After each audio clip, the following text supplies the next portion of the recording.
After soaking up the charm of Luang Prabang, it was time to make our way to Cambodia. But getting from one UNESCO gem to another wasn't exactly straightforward. We got to the train station and we realized that my passport's missing.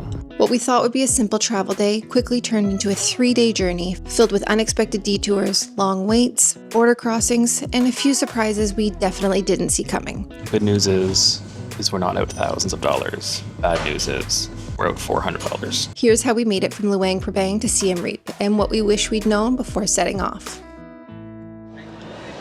We've just finished up 10 nights in Luang Prabang, and we're now at the train station again, about to head to Vientiane for one night before taking an overnight train to Bangkok, before taking a day train to Cambodia, which is our final destination, Siem Reap actually, for the next phase of our adventure here. I'm feeling quite a bit better today. I did start taking antibiotics yesterday and I've had 2 doses now. I don't know if it was already just going to start getting better on its own. It feels coincidental, but I don't care either way. I'm feeling a lot better, so thank goodness for that. Dave, I think, is kind of been experiencing more symptoms, still experiencing the same symptoms. Hopefully his keeps resolving on its own. It hasn't gotten too extreme, but still never pleasant for anybody. We took an in-drive to get here and it cost 65,000 kip, which was cheaper than getting into town because we paid 40,000 each to get a shared van, and this was, basically came right out front where our hotel was, picked us up and brought us here. So it was really convenient, and even with the 10,000 kip that we paid for him to actually bring us up to the front, buy ticket 10,000 kip. All of the train stations in Laos seem to have this fee for drivers to bring people right to the front door. It's 10,000 kip. It's 12:18 now. I think we'll start boarding in about 15-20 minutes. Train's supposed to leave at 12:50 and it's been pretty punctual. The train is actually already here. They just haven't boarded us yet. So we're looking forward to getting back to Vientiane. We've got one night there and Dave booked us a nice place, I think. It looks nice. Just to help us still with the recovery process. It's just nice to have a comfy place to be when you're not feeling 100%. So looking forward to it. We hopped on the high-speed train back to Vientiane and spent one last night in the city. The plan was to catch the sleeper train all the way back to Bangkok, but at the last minute, everything changed, and we suddenly found ourselves having to pivot. We had a train out of the train station to go into Thailand, across into Bangkok. And then we got to the train station and we realized that my passport's missing. We think it's probably at our hotel. We've already missed our train at this point. We are now driving back to the hotel. One of two things are going to happen. We're going to show up at the hotel and we're going to find out that they have my passport, at which case we'll figure some way to get to Bangkok. Probably a flight, be expensive, but that's fine. The alternative is they don't have my passport and it's just lost. And then I have to go get a temporary passport.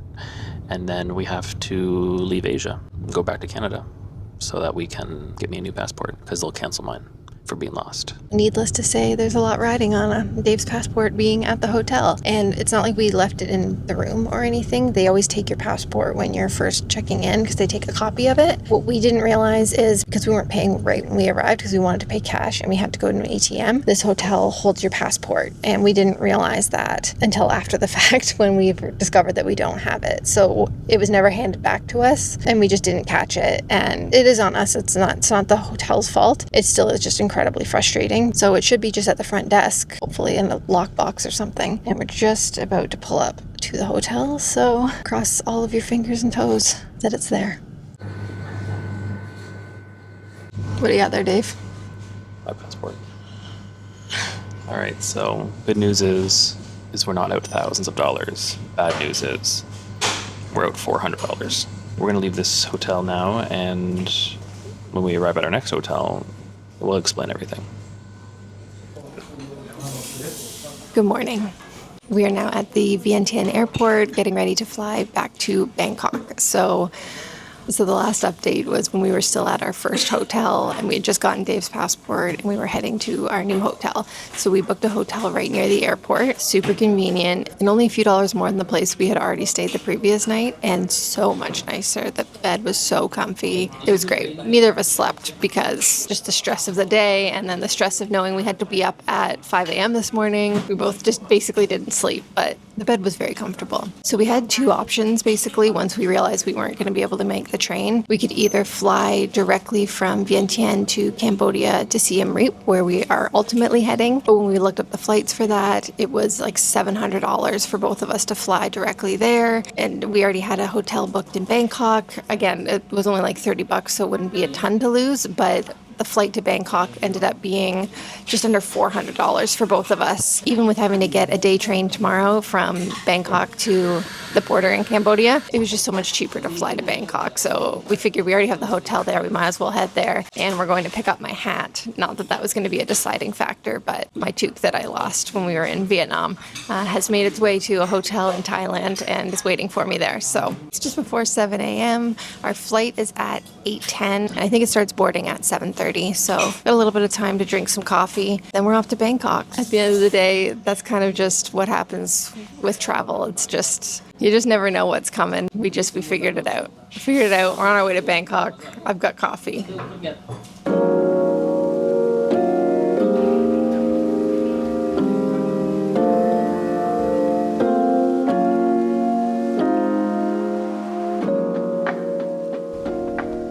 Good morning. Today we are heading to Cambodia. I'd be more excited probably if it wasn't before 5 in the morning. We're going to go catch a train that's going to take us to the border with Cambodia. Then I believe we'll be getting off the train, getting across the border on our own 2 feet, and then getting a bus or something on the other side. We haven't planned that part yet, but that will take us to Siem Reap, hopefully. We stayed last night at this place called Khao San Art Hotel. Terrible bed, not the greatest of sleep again. We're running on fumes here, but yeah, I am excited to be heading to Cambodia today. And hopefully this day just goes off without a hitch.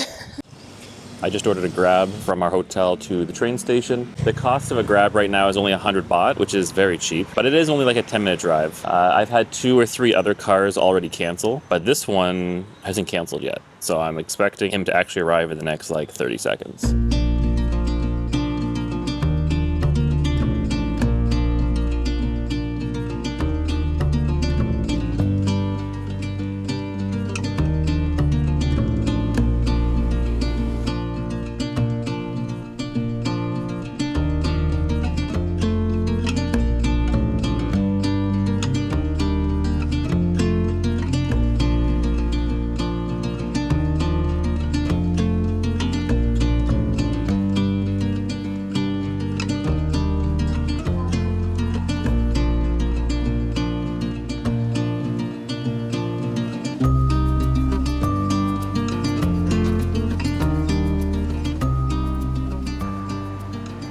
So we're heading from Bangkok now to Cambodia. There's a couple ways that you can do it, but the cheapest way I've found is to just take a third-class fan train from Bangkok to the border with Cambodia. This train I'd heard about online. You can't book it in advance. Just come in, buy the tickets, and then you just get on the train. You're good to go. So that's exactly what we did.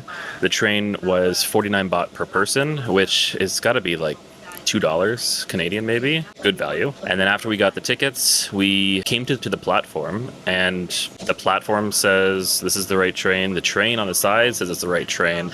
We got on at the back, put our bags down, and then a guy who looks like just another random passenger approached us and said we can't sit here. We translated some of the signs inside the car. Nothing said anything that it was reserved for women or monks, or we just moved one car away. I'm sure we were probably fine to sit there. Sometimes it's just easier to just, don't create waves. And yeah, that's probably something we don't know. When it comes to travel days, I personally get very anxious about it, mainly because I'm the one who kind of like plans the logistics of the trip. So if we say don't get off at the right stop at 4 in the morning and we miss our stop and we may end up having to wait 3 extra hours on the train and show up in a different country, that happened. I feel like it's on me. Once we get there, cross the border, get into Siem Reap, I'll be fine for the next month. And then we got to do this exact same train trip again from the Cambodian border back to Bangkok, and then hopefully get on a flight and fly to Indonesia.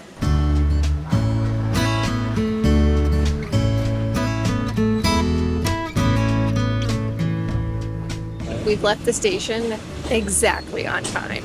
It hit 5:55 a.m. and off we went. It's looking like it might rain. Dave checked the weather app and it's saying that there's a stray thunderstorm going through and the sky is looking ominous. We're really hoping that we can beat the rain because the windows are all open and sure we could close it, but then we'll all probably roast to death. So fingers crossed.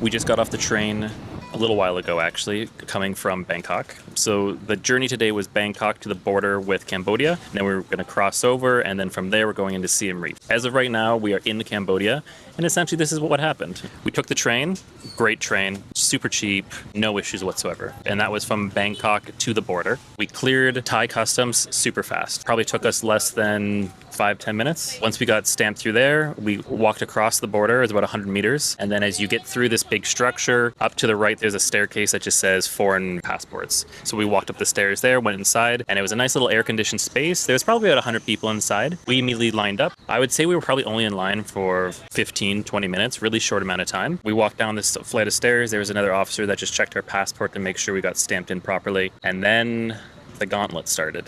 The second you leave passport control and actually are now officially in Cambodia, you get swarmed. Tons of people want to sell you tours, tons of people want to sell you tuk-tuk rides, they want to know where you're going. It felt much more pushy than usual. Most times you can just say no, not interested, and they'll move on. This time they actually started following us. So we had at one point 4 people following us. It didn't feel dangerous per se, but it felt, I was going to say threatening, but that's kind of a strong word. no, it felt kind of threatening, I'd say, in a way.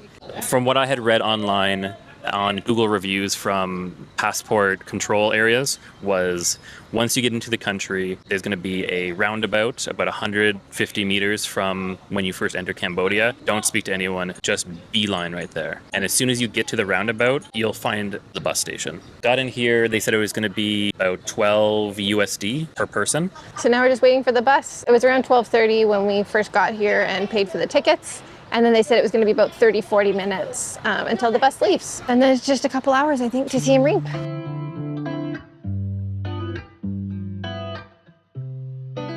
This is probably the most comfortable van we've ever been in before.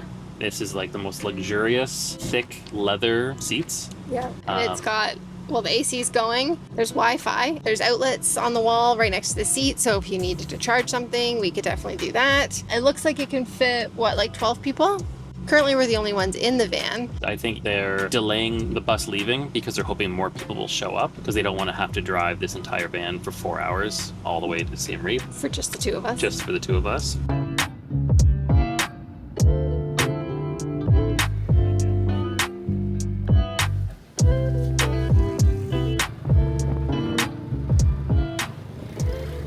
We've now arrived in Siem Reap. The bus ride was pretty comfortable. We ended up sitting there for an extra 20-30 minutes until another family showed up. And at that point, they just left. We had Wi-Fi in the van, worked the whole time. So that was incredible. We're all checked into our hotel now. We're staying at the Babel Guest House. And so far, for the most part, it seems to have lived up to how it looked online. It had incredible reviews. I think it has like a 4.9 on Google. It's quite nice. The beds are very comfortable. We got a room with 2 twin beds, mainly because I need no movement at all to sleep and Dave moves around too much. And yeah, it's got its own bathroom with a separate shower, which is always exciting. The only 2 downsides so far are, one, there's no mini fridge in the room, so that's unfortunate 'cause you can't keep cold drinks. And then the bigger one is that the internet is abysmal. Probably some of the worst internet we have had probably almost this entire trip. Basically, we're going to go out and do all the things that we do when we get to a new country. So we're going to go find an ATM, we're going to go get SIM cards, and we're going to go get some food. Not necessarily in that order, though the ATM definitely has to happen first. That's it for our journey from Luang Prabang to Siem Reap. It may have taken a little longer than expected, but we made it, and we're just getting started. Next time, we'll be exploring the city, meeting some of Cambodia's smallest heroes, and learning how to drive a tuk-tuk for the very first time. If you enjoyed this video, don't forget to subscribe. Thanks so much for watching, and we'll see you in the next one.